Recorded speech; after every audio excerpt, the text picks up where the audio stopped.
people think about the moon as a dead, dry rock. You know, we've been there, we've done that. Didn't people already go there? And it just looked like a bunch of rocks in the videos. I make an analogy that if you were to be an alien race landing on planet Earth and you land in the Sahara Desert, you'd come back saying, this planet is useless, it's just a bunch of sand.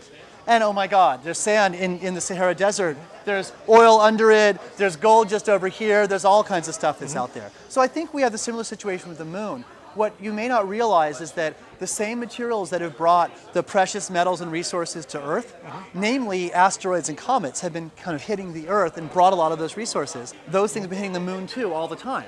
But the moon, unlike Earth, has not been molten for 4 billion years. Okay? So the things that hit have stayed on the surface. And it doesn't have an atmosphere to burn things up. So we've actually brought together the leading scientists kind of who study the moon.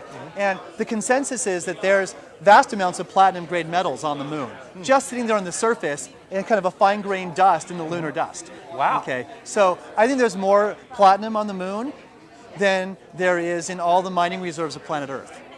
Now, once you build the infrastructure to actually harvest that stuff and also extract out rocket fuel from the water on the moon, now you can basically bring things back at very low cost.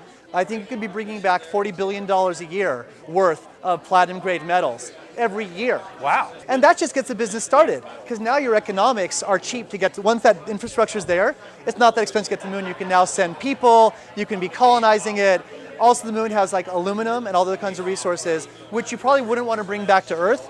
But if you're constructing new space stations and new hotels and other kinds of things in space or on the moon, you can mine that stuff right there from the moon as a simple byproduct of the same things we're doing to mine the platinum. So I think there's going to be massive resources attainable from moon. I think it's one of the best, actually biggest business opportunities in history.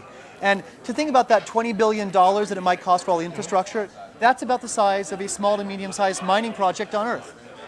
They've got to go and build ports, right? Dig into that mine, build transport systems and security and railroads. And all that stuff they have to build. Once we have this infrastructure, the moon actually becomes a pretty small mine for an unlimited value.